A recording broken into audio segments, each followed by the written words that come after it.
I mean, I think Iran and the United States has been a complicated problem, as you know, for, what, 50 years now, just about 50 years, a little under. And I think it's impossible to be the world's superpower and stay out of international conflict. It's just impossible. You inherit this edifice if you are President Trump. He had it in his first term as well, and Biden and Obama and George W. Bush.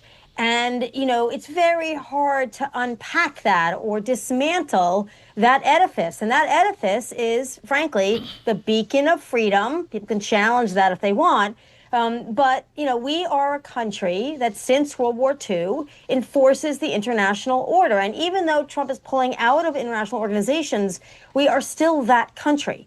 And it's just simply impossible to avoid because the United States is so embedded in the global order that if Iran poses any kind of threat to our allies or to us, then we have to act. And that's the job. So I think the promises he made were, I'm not going to do this willy-nilly. I'm not going to go in search of monsters to destroy, as John Quincy Adams, as I've talked about that, has said 150 years ago, but more than 150 years ago. But he has an edifice that is still the world's supreme power and defender. And it's just impossible to walk away from that if you're the president of the United States. Given President Trump's, he's focusing on international affairs, and I guess that's typical of a second-term president here. How concerned is the administration, is the Republican Party with his low approval ratings here? Well, that's sort of the big criticism that people like Marjorie Taylor Greene, former representative in the House who just left, made about MAGA and about what Trump created. And sort of I was going to go into office if I'm Donald Trump. I'm going to get rid of the rhinos. I'm going to get rid of this sort of Republican impetus to go to war, even though Democrats start as many wars as Republicans in the last 100 years. But nonetheless, I'm going to get rid of all that. I'm going to focus on the United States. And what she's saying is that he's betrayed that promise and that he's deflecting. But I think that's just more complicated than that because of our global interests, because we are globalized, because our economy rests on the stability of the rest of the world. We can't just sit things out. And I think that's the thing that possibly the base that voted for Donald Trump, didn't want to hear or doesn't want to accept. But certainly as president, that's what he has to do because he makes an argument that it's in his interest. Is this deflection? It'd be a very expensive, risky deflection from the economy, from affordability, from ICE tactics. You can do other things if you're Donald Trump to deflect. You don't have to start a war with Iran. President Trump has done, I think, a pretty good job of kind of fraying the allied relationships that the United States has enjoyed or fostered since World War II. Is that going to come back and bite him here to the extent he does take some drastic moves here in Iran? Does he have the support of allies? Well, Paul and Tom, this is a really important question. We saw the first Gulf War and we saw the second Gulf War. And we realized that the United States went in an international community the first time, but really with Britain, on its own the second time, and it left us a 20-year commitment to war. So it becomes more expensive and more risky to do it by yourself.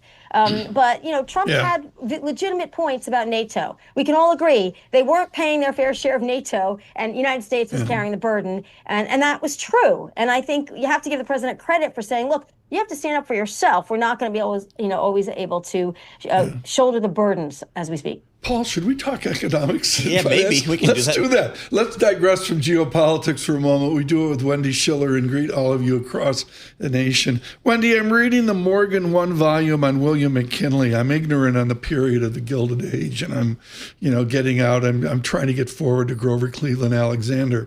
And Professor Schiller, what I see with McKinley is he walked back his massive protectionist tendencies. Are we seeing that with this president now, that he's doing a so-called Buffalo pivot in his own Trumpian way? Well, here's where I think this is a great example. This is where elections matter, and that the founders put midterm elections in.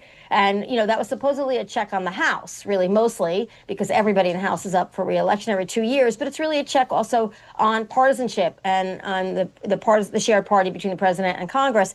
This is a check on the president. He realizes that the last 2 years of his presidency will be quite unpleasant if the Democrats take both the House and the Senate. And what he's hearing from his party is the Senate's in play. And that's because of his economic economic policies and to some extent tariffs, and he hasn't brought manufacturing back. And these are overwhelming everything else he's doing. So I think that's where the urgency is coming in terms of tariffs.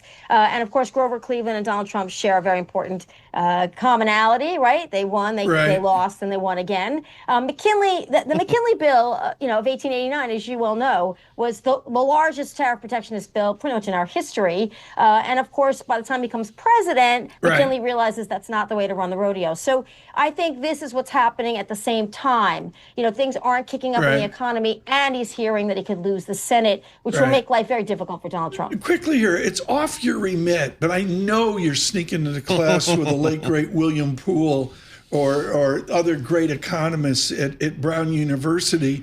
Kevin Hassett with an uproar yesterday, folks, criticizing sharply the New York Fed academics over who pays the bill. Professor Schiller, enlighten us. Do we pay the tariff bill, or does some company over in Vietnam pay it?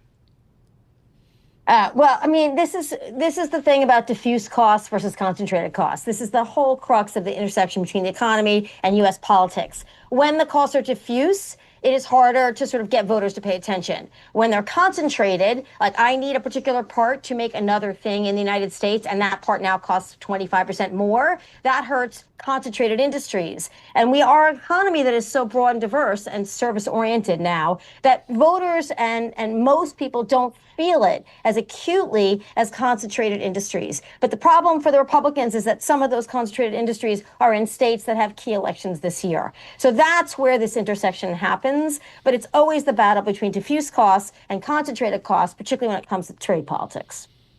So, Wendy, how aggressive can the Democrats be here in these midterm elections? Well, Paul, the Democrats can find a way to lose an election they're supposed to win. We've seen that before in the past. They have to get their act together and agree on their messaging.